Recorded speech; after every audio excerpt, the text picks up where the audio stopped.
जी हाँ फ्रेंड्स, आज के वीडियो में बात करने वाले हैं गणित पेडागोजी से संबंधित 50 महत्वपूर्ण प्रश्न। जितने भी प्रश्न हैं फ्रेंड्स बहुत इंपॉर्टेंट हैं। वह हर एग्जाम में 2 से 4 बार ज़रूर पूछे गए हैं। तो ये मत समझिएगा कि ये प्रश्न इंपॉर्टेंट नहीं है या वीडियो इंपॉर्टेंट है। जितने भी प्रश्न हैं बहुत इंपॉर्टेंट है और लास्ट तक ज़रूर देखिएगा फ्रेंड्स, क्योंकि जो होते हैं लास्ट में एक आपसे प्रश्न भी पूछेंगे जिसका आंसर फ्रेंड्स आपको कमेंट बॉक्स में देना होगा। इसके साथ-साथ अगर ये जो होते हैं इस वीडियो को अगर चाहते हैं आप, तो हमारे डिस्क्रिप्शन में जो होते हैं लिंक दिया गया है व्हाट्सएप चैनल का और टेलीग्राम चैनल का, जुड़ सकते हैं और वहाँ से जो होते हैं आप इस वीडियो को प्राप्त कर सकते हैं। और मैं प्रतिदिन का पीडीएफ जो होता है फ्रेंड्स, यह जो होते हैं आप टेलीग्राम चैनल और व्हाट्सएप चैनल पर डाल देता हूँ, ठीक है। तो आप जाकर इसे ज़रूर डाउनलोड कर लीजिए। आप इसको बार बार प्रैक्टिस कर लीजिए, क्योंकि अभी सीटेट का जो परीक्षा 14 दिसंबर को होने वाला है, तो यह आपके लिए बहुत कारगर साबित होने का होगा, ठीक है। तो बिना देर किए हुए चलिए प्रश्न शुरू करते हैं। और प्रश्न बहुत इंपॉर्टेंट है। और एक चीज़ और फ्रेंड्स, अगर जो भी जितने भी प्रश्न आपको मालूम हो उसका आंसर फ्रेंड्स आप कमेंट बॉक्स में ज़रूर बताइएगा। अगर हो सके तो आप अपना स्कोर बताइएगा कि 50 प्रश्न में से आपको कितने प्रश्न आते थे, ठीक है। जिससे कि एक आइडिया हो जाएगा, ठीक है, कि आप जो हैं कि कितने प्रश्न आपका सही हो रहे हैं। उसी प्रकार से आप अपनी तैयारी को मेंटेन करिए। इसके साथ-साथ फ्रेंड्स आपको बता दें कि जो होते हैं लास्ट में जिसका प्रश्न जो पूछा हो, इसका आंसर फ्रेंड्स आप कमेंट बॉक्स में मत ज़रूर दीजिएगा फ्रेंड्स, क्योंकि आप जो होते हैं जितने भी बच्चे मुझसे जुड़ रहे हैं फ्रेंड्स, वो जो होते हैं बहुत अच्छा इनके अंदर टैलेंट है। मैं देखा इनका कमेंट पढ़ के बहुत अच्छा लगा। और एक मोटिवेशन भरा कमेंट ज़रूर करिएगा फ्रेंड्स, जिससे कि मैं मोटिवेट हो सकूँ और निरंतर जो होते हैं वीडियो आपको दे सकूँ, ठीक है। तो चलिए प्रश्न देखते हैं। प्रश्न क्या है? प्रश्न है, ध्यान दीजिएगा। पहला नंबर प्रश्न है, ध्यान दीजिएगा, कि प्राथमिक कक्षा में गणित सिखाने के लिए कौन-सा दृष्टिकोण सबसे प्रभावी माना जाता है? बात करते हैं फ्रेंड्स, जो होते हैं प्राथमिक शिक्षा का अगर पढ़ाने की बात किया जाए तो सबसे अगर माने महत्वपूर्ण अगर बात किया जाए, दृष्टिकोण की बात किया जाए, तो यह जो होता है ठोस से अमूर्त की तरफ होता है, ठीक है। क्योंकि जो होते हैं बच्चा किसी चीज़ को आसानी से तब जो वह देखता है, तब वह जो होते हैं उस चीज़ को इमेजिनेशन कर पाता है, ठीक है। तो यह जो होता है इसका सही जवाब ऑप्शन जो होते हैं इसका बी हो जाएगा। अगला प्रश्न है फ्रेंड्स, ध्यान दीजिएगा। प्रश्न नंबर 2 नंबर का प्रश्न है।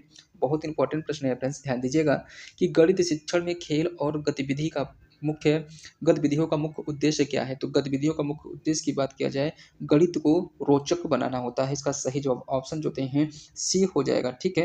इसका सही जवाब ऑप्शन सी हो जाएगा। अगला प्रश्न है फ्रेंड्स, बहुत इंपॉर्टेंट प्रश्न है, ध्यान दीजिएगा।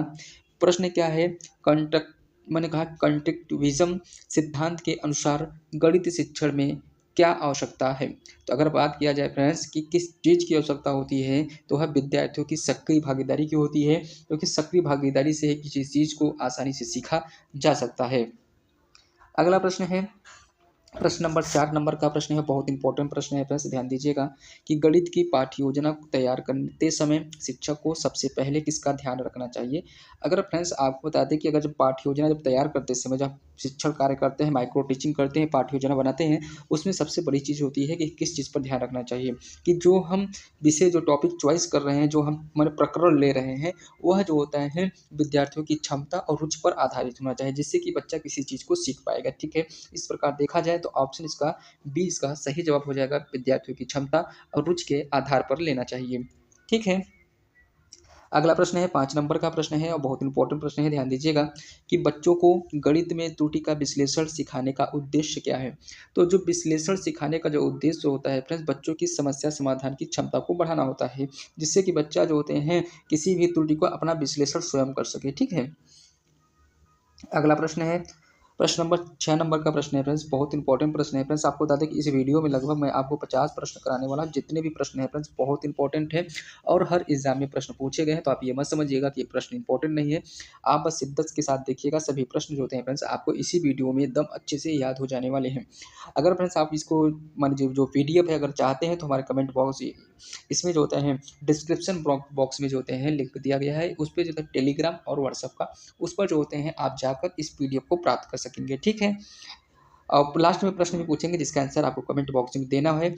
प्रश्न ध्यान दीजिएगा, प्रश्न देखिए, कि ध्यान आकर्षण विधि का उपयोग गणित शिक्षण में कब किया जाता है? तो गणित शिक्षण में कब किया जाता है? इसका सही जवाब होता है जब विषय जटिल हो, ठीक है।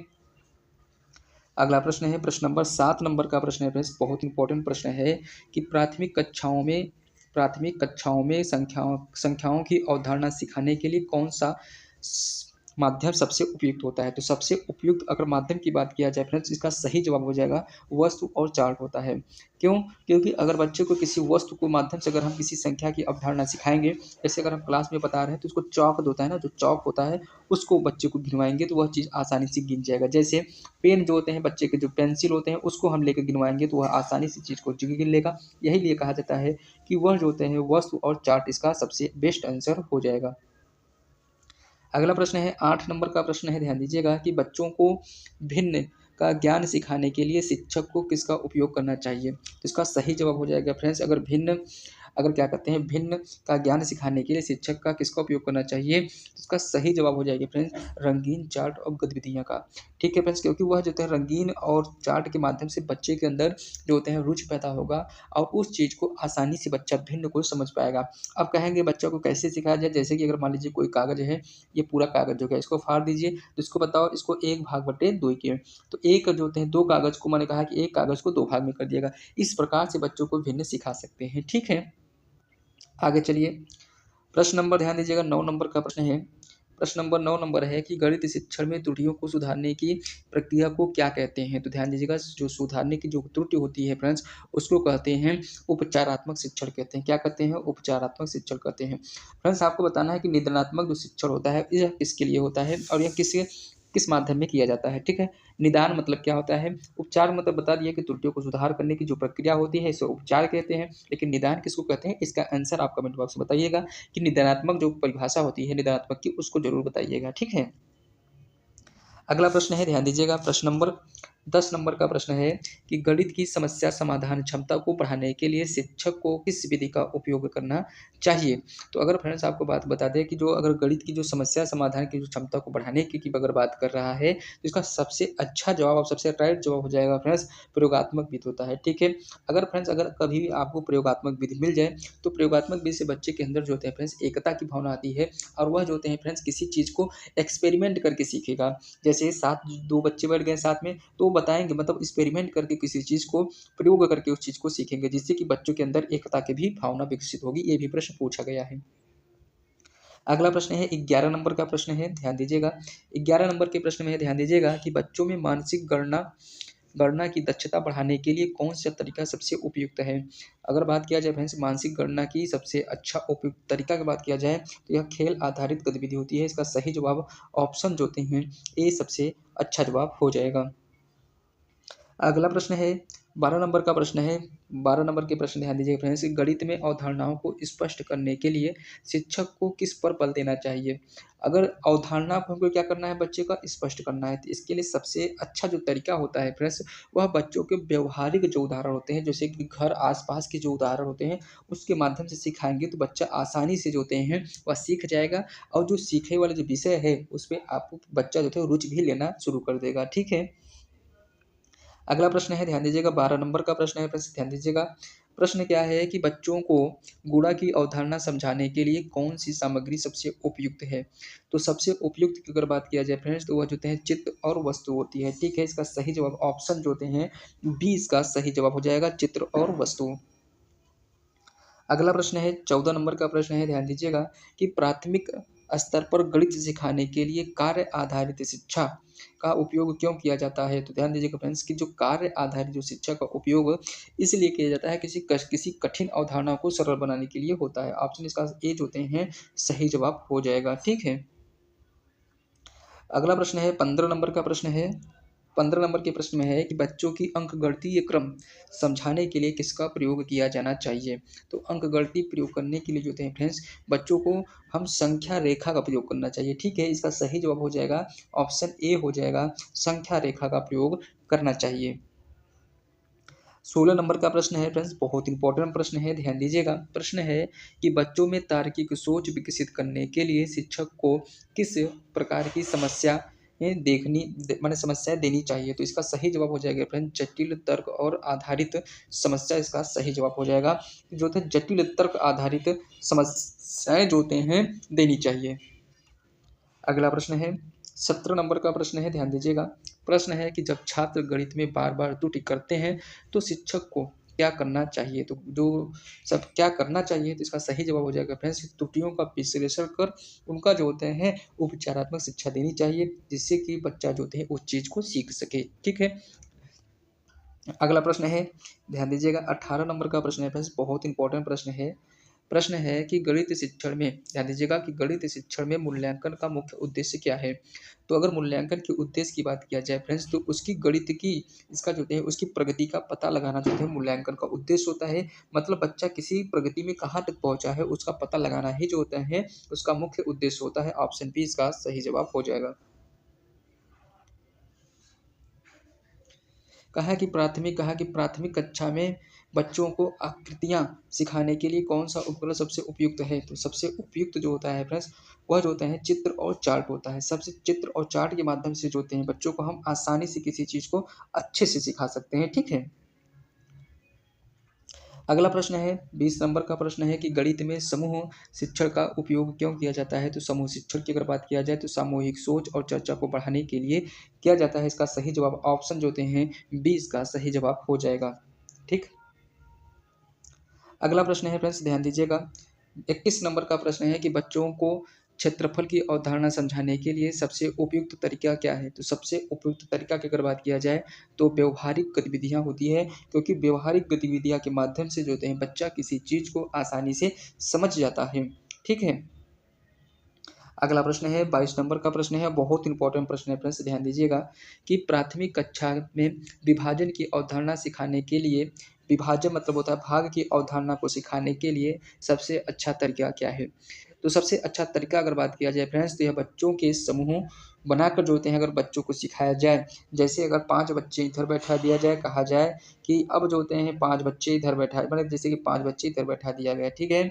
और इसके बाद जो होते हैं 2 बच्चे, मैंने कहा 2 नीचे 2 बैठा दिए गए। इस प्रकार से अगर ये ऐसे अवधारणा को बैठाकर अगर बच्चों के मतलब सामूहिक रूप से काम कराएँगे तो बच्चा किसी चीज़ को आसानी से समझ जाएगा और विभाजन की जो होती है अवधारणा को भी अच्छे से समझ जाएगा और वह जो होते हैं व्यावहारिकता मतलब उपयोग करना चाहिए, ठीक है? इस प्रकार अगर देखा जाए तो वस्तुओं को समूह बनाकर, ठीक है? इसमें देखिए वस्तु का भी समूह बना सकते हैं और बच्चे, जैसे कि अगर कोई चीज़ नहीं मिल रहा है तो बच्चों की ही अगर उसी की भाषा में समझाने लगेंगे तो वो समझ जाएगा किसी चीज़ को, ठीक है?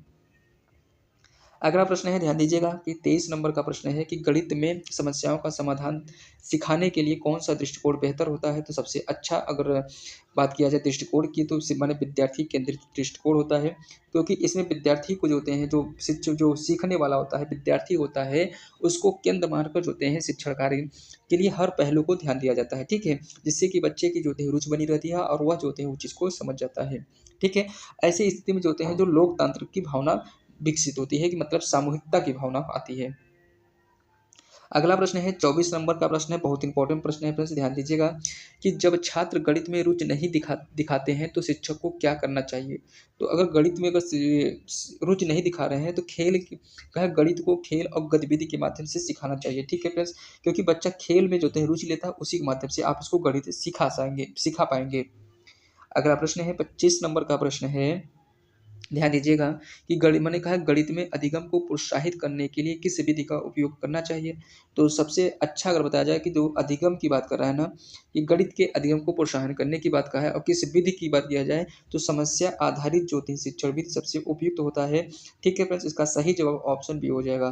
देखिए कुछ प्रश्न होते हैं फ्रेंड्स उसको हम पहले से ही काट सकते हैं, जैसे कि जो होते हैं रटने की विधि गलत हो जाएगा, केवल दे दिया गलत हो गया, मौखिक परीक्षा से क्या मतलब है हम किसी चीज़ को, तो मतलब इस प्रकार से भी आप आंसर जो होते हैं एलिमिनेट करने की कोशिश करें, जिससे कि किसी आंसर तक हमको 95% आंसर तक पहुँचना है, ठीक है? क्योंकि सीटेट हो गया और जो होते हैं जो टेट की जो परीक्षा होती है उसी प्रकार से जो होते हैं क्वालीफाई किया जाता है, ठीक है? इस चीज़ को आप समझिए।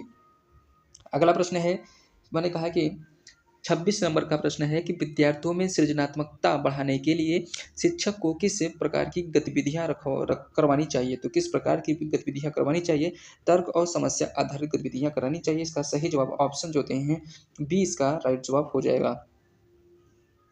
अगला प्रश्न है, 27 नंबर का प्रश्न है कि बच्चों को अंकगणितीय संचालन सिखाने में सबसे उपयुक्त सामग्री कौन-सी होगी? सबसे उपयुक्त सामग्री की बात किया जाए तो गतिविधि आधारित खेल होता है, इसका सही जवाब हो जाएगा ऑप्शन बी इसका राइट जवाब हो जाएगा।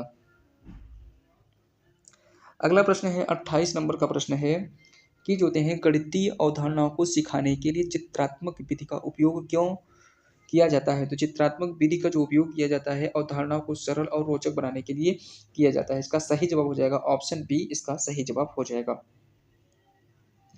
अगला प्रश्न है, ध्यान दीजिएगा फ्रेंड्स, प्रश्न नंबर 29 नंबर का प्रश्न है कि गणित शिक्षण में आकलन का मुख्य उद्देश्य क्या है। तो आकलन का अगर मुख्य उद्देश्य की बात किया जाए फ्रेंड्स, देखिए ऑप्शन देखिए पहला दिया है कि छात्रों की त्रुटि को पहचानना, कुछ हो सकता है, छात्रों की श्रेणी देना, ये गलत बात है, तो मैंने परिणाम जानना, ये भी गलत है, केवल दिया है सही। इसका सही जवाब ऑप्शन ए के साथ चला जाएगा। तो इस प्रकार से जो होते हैं आप भी किसी भी क्वेश्चन को इसी प्रकार से एलिमिनेट करिए जिससे कि आप आंसर तक पहुंच जाएंगे। ठीक है। अगला प्रश्न है, ध्यान दीजिएगा, 30 नंबर का प्रश्न है कि गणित में छात्रों की समस्या समाधान कौशल सिखाने के लिए कौन सा दृष्टिकोण सबसे उपयुक्त है।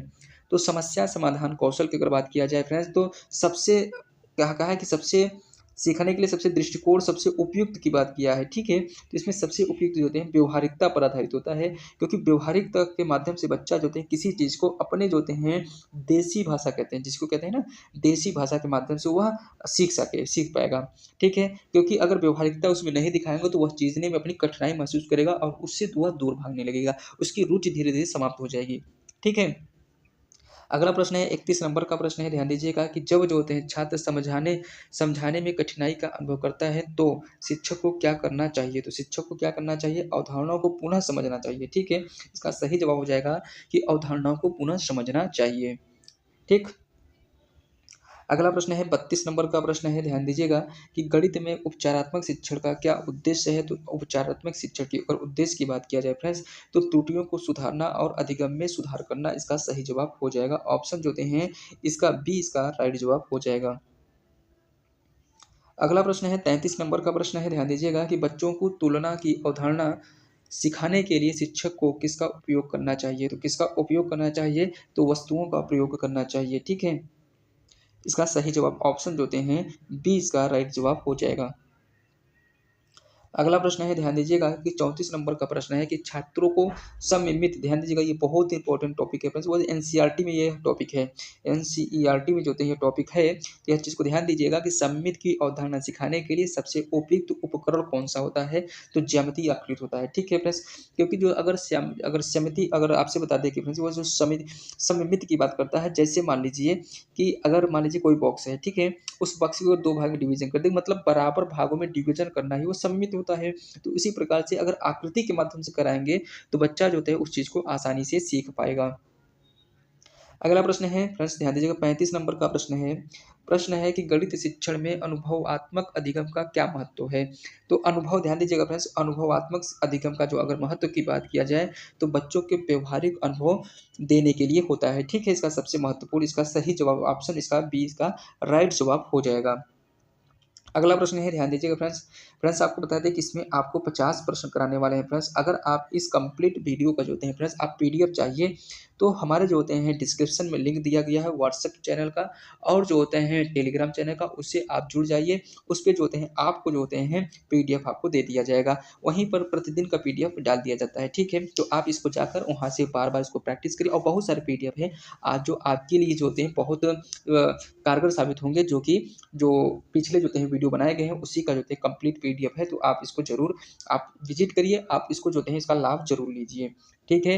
तो प्रश्न क्या है कि जब छात्र गणित में रुचि नहीं दिखाते हैं तो शिक्षक को क्या करना चाहिए। तो सबसे अच्छा तरीका होता है फ्रेंड्स उनको खेल विधि के माध्यम से उनको जोड़ना चाहिए, जिससे बच्चा किसी चीज को आसानी से समझ सके।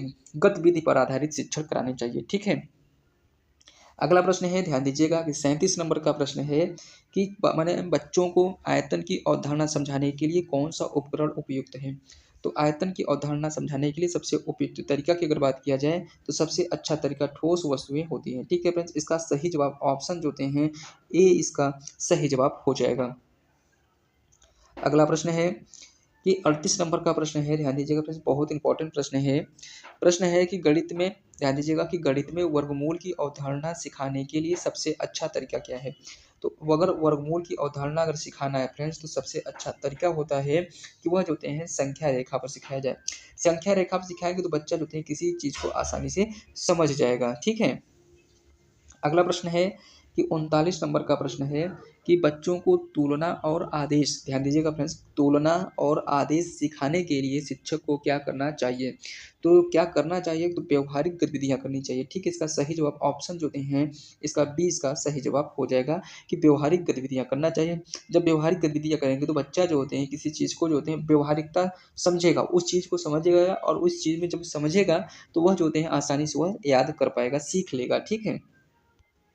अगला प्रश्न है फ्रेंड्स, ध्यान दीजिएगा कि 40 नंबर का प्रश्न है, गणित में बच्चों की त्रुटि विश्लेषण क्यों सिखाया जाता है? तो त्रुटि का जो विश्लेषण इसलिए सिखाया जाता है फ्रेंड्स, क्योंकि उसकी जो समस्या है उसको पहचान सके और अपने अंदर जो कमियां हैं उसको दूर कर सके, इसलिए उसका त्रुटि विश्लेषण बताया जाता है बच्चों को। इस प्रकार देखा जाए तो इसका आंसर जो होते हैं सही जवाब हो जाएगा, ऑप्शन बी हो जाएगा, उसकी समस्या को पहचानने और सुधार करने के लिए होता है। ठीक है, अगला प्रश्न है 41 नंबर का प्रश्न है, ध्यान दीजिएगा कि गणित में बच्चों की आकृति का वर्गीकरण सीखने के लिए कौन सा तरीका है, कौन सा तरीका सही है? तो यह जो होते हैं फ्रेंड्स माने आकृति का वर्गीकरण सीखने के लिए सबसे अच्छा तरीका अगर बात किया जाए तो चिन्हों और वस्तुओं का प्रयोग होता है। इस प्रकार देखा जाए तो ऑप्शन इसका बी इसका राइट जवाब हो जाएगा। ठीक है, अगला प्रश्न है, ध्यान दीजिएगा, 42 नंबर होता है कि प्राथमिक कक्षाओं में गुणा सिखाने के लिए शिक्षक को किसका उपयोग करना चाहिए? तो किसका उपयोग करना चाहिए? वस्तुओं और चित्रों का उपयोग करना चाहिए। इस प्रकार अगर देखा जाए तो इसका सही जवाब हो जाएगा बी, क्योंकि चित्र और वस्तुओं के माध्यम से बच्चा हमारा जो होते हैं, जो भी जो होते हैं बच्चे हैं कक्षा 1, 2, 3 के, वह किसी चीज़ को आसानी से सीख जाएँगे। ठीक है? अगला प्रश्न है 43 नंबर का प्रश्न है, बहुत इंपॉर्टेंट प्रश्न है, ध्यान दीजिएगा कि गणित में मापन की अवधारणा माने अवधारणा को सिखाने के लिए सबसे प्रभावी तरीका क्या है? तो सबसे प्रभावी तरीका की अगर बात किया जाए तो यह जो होते हैं ठोस उपकरण का प्रयोग होता है। ठोस उपकरण के प्रयोग के माध्यम से जो होता है वह किसी भी मापन की अवधारणा को समझ पाएगा। अगला प्रश्न है 44 नंबर का प्रश्न है, बहुत इंपॉर्टेंट प्रश्न है, ध्यान दीजिएगा कि बच्चों में त्रिभुज की विशेषताएं सिखाने के लिए शिक्षक को क्या करना चाहिए? तो शिक्षक को क्या करना चाहिए? विभिन्न प्रकार के त्रिभुज दिखाना चाहिए। इसका सही जवाब ऑप्शन जो होते हैं बी इसका सही जवाब हो जाएगा। ठीक है फ्रेंड्स, आपको बता दें कि अगर हमारा मेहनत पसंद आ रहा हो तो हमारे चैनल को सब्सक्राइब करिएगा फ्रेंड्स, और अगर एक प्यारा भरा कमेंट जरूर करिएगा फ्रेंड्स, जिससे कि एक मोटिवेशन हो सके। ठीक है, क्योंकि अगर मोटिवेशन मिलेगा तभी जो होते हैं वीडियो कंटिन्यू कर सकेंगे। और हमारे जो होते हैं जो चैनल है फ्रेंड्स जो होते हैं व्हाट्सएप चैनल और टेलीग्राम चैनल से जरूर जुड़े। उस पर जो होते हैं सभी प्रकार के जो होते हैं कॉन्टेंट जो होते हैं डाले जाते हैं, और जो होते हैं सभी प्रकार के PDF डाल दिए जाते हैं। ठीक है, क्योंकि और सभी बहुत सारे PDF है, आप इसको पढ़कर अपना ये जो होते हैं एग्जाम क्रैक कर सकते हैं। ठीक है, तो समूह कार्य का उपयोग जो होते हैं गणित शिक्षण में क्यों किया जाता है? तो इसका सही जवाब हो जाएगा समूह में सिखाने को बढ़ावा देने के लिए। ठीक है, इसका सही जवाब ऑप्शन जो होते हैं इसका सही जवाब हो जाएगा। अगला प्रश्न है 46 नंबर का प्रश्न है। 46 नंबर के प्रश्न में है कि बच्चों को समानांतर चतुर्भुज की अवधारणा समझाने के लिए कौन सा तरीका सबसे उपयुक्त है? तो सबसे उपयुक्त तरीका फ्रेंड्स जो होता है वह आकृतियां दिखाकर व्याख्या करना। अगर बच्चे को आकृति अगर दिखाएंगे इसके बाद व्याख्या करेंगे तो वह जो होते हैं वह समझ पाएगा कि वह समचतुर्भुज है कि समलंब चतुर्भुज है कि से मतलब जो त्रिभुज है, मतलब विभिन्न प्रकार की आकृतियों को वह समझ पाएगा। ठीक है, अगला प्रश्न है 47 नंबर का प्रश्न है, ध्यान दीजिएगा कि गणित में अंक गणित ध्यान दीजिएगा गणित में अंक प्रणाली सिखाने के लिए सबसे अच्छा तरीका क्या है? तो सबसे अच्छा तरीका खेल और गतिविधि का प्रयोग करना होता है। तो इसका सही जवाब हो जाएगा ऑप्शन जो होते हैं बी इसका सही जवाब हो जाएगा। अगला प्रश्न है माने 48 नंबर का प्रश्न है कि बीजगणित समीकरण, ध्यान दीजिएगा बीजगणितीय समीकरण समझाने के लिए सबसे प्रभावी उपकरण कौन सा है? तो सबसे प्रभावी उपकरण की बात किया जाए फ्रेंड्स इसका सही जवाब हो जाएगा ऑप्शन ए हो जाएगा, ग्राफिक्स प्रतिनिधित्व होता है। इसका सही जवाब ऑप्शन ए इसका राइट जवाब हो जाएगा। ठीक है, अगला प्रश्न है 49 नंबर का प्रश्न है। फ्रेंड्स आपको बता दें कि लास्ट में एक प्रश्न पूछेंगे जिसका आंसर कमेंट बॉक्स में जरूर दीजिएगा फ्रेंड्स। और अगर हमारा वीडियो अच्छा लगा तो इसको जो होते हैं फ्रेंड्स एक अच्छा सा कमेंट जरूर करिएगा फ्रेंड्स। ठीक है, और अपना स्कोर बताना मत भूलिएगा फ्रेंड्स कि आप जो होते हैं 50 प्रश्न में से कितने प्रश्न पाए हैं ये जो होते हैं जरूर बताइएगा। ठीक है, प्रश्न क्या है 49 नंबर का प्रश्न है कि बच्चों को संख्या का क्रम सिखाने के लिए शिक्षक को क्या करना चाहिए? तो क्या करना चाहिए? इसका सही जवाब हो जाएगा फ्रेंड्स नंबर लाइन का प्रयोग करना चाहिए। ठीक है, क्योंकि बच्चा जो होते हैं नंबर लाइन के जैसे पाई खींच के बच्चों को सिखाएंगे तो वह जो होते हैं किसी चीज़ को आसानी जैसे 1, 2, 3, 4 इस प्रकार से अगर सिखाएंगे तो बच्चे जो होते हैं आसानी से सीख जाएंगे। ठीक है, तो अब चलते हैं फ्रेंड्स, इसका आंसर फ्रेंड्स आपको कमेंट बॉक्स में देना है फ्रेंड्स। अगर हमारा वीडियो मेहनत अगर अच्छा लगा हो तो हमारे चैनल को सब्सक्राइब करिएगा, वीडियो को लाइक ज़रूर करिएगा फ्रेंड्स, क्योंकि एक मोटिवेशन भरा कमेंट ज़रूर करिएगा। और जो फ्रेंड्स आपसे एक प्रश्न पूछे थे, निदानात्मक ज्योतिष शिक्षण क्या होता है, उसमें जो होते हैं आप क्या होता है उसके पूरे विषय, अगर जितना भी आपको निदानात्मक शिक्षण के विषय मालूम हो उसको जरूर लिख कर लिखिएगा, और एक प्यारा भरा मोटिवेशन जरूर रखिएगा, ठीक है, लिखिएगा फ्रेंड्स। और इसके साथ साथ ये जो 50 नंबर का प्रश्न है जो हम आपको बोल के सुना दे रहे हैं, इसका आंसर आपको कमेंट बॉक्स में जरूर करिएगा और अपना स्कोर जरूर बताइएगा। तो इतना चीज़ आप जरूर करिएगा जिससे कि जो होते हैं आप जो होते हैं एक अच्छा जो होते हैं कंपटीटर के रूप में जो होते हैं परीक्षा में जाएँ और परीक्षा का धुआंधार करके आएँ। ठीक है? प्रश्न क्या है 50 नंबर का कि प्राथमिक स्तर पर भिन्न की अवधारणा सिखाने के लिए सबसे उपयुक्त तरीका कौन-सा है? तो मतलब हमको प्राथमिक स्तर पर हमको भिन्न सिखाना है, उसको जो होते हैं सबसे अच्छा अवधारणा कौन-सा है? इसका आंसर फ्रेंड्स आपको कमेंट बॉक्स में बताना होगा कि इसका जो होते हैं सही जवाब क्या हो जाएगा। ठीक है? तो फ्रेंड्स इतना ही कहेंगे कि आप जो होते हैं मेहनत कंटिन्यू करते रहिएगा, क्योंकि आप जो मेहनत जो होते हैं आपके माता-पिता, आपके भाई, आपकी जो होते हैं बने जो फैमिली जो परिवार है, अपना परिवार है, आपका वेट कर रहा है कि आप जो होते हैं किस दिन सिलेक्शन पाएँगे। तो अगर आप जो लोग अभी अपने माँ-बाप के लिए जो होते हैं कुछ नया करना चाहते हैं, तो इसको कमेंट बॉक्स में ज़रूर लिखिएगा कि मैं अपने माँ-बाप के लिए शिक्षक या शिक्षिका बनना चाहते हैं, तो इसको कमेंट बताइएगा कि कौन-कौन है। इसके साथ-साथ आप बता दीजिएगा फ्रेंड्स हो सके तो आप किस जिले से यह वीडियो देख रहे हैं, ठीक है? तो मुझे एक अच्छा लगेगा कि हमारा वीडियो कहाँ तक जा रहा है। तो फ्रेंड्स आज के लिए इतना ही, अब मिलेंगे नेक्स्ट वीडियो में अच्छे प्रश्नों के साथ। धन्यवाद।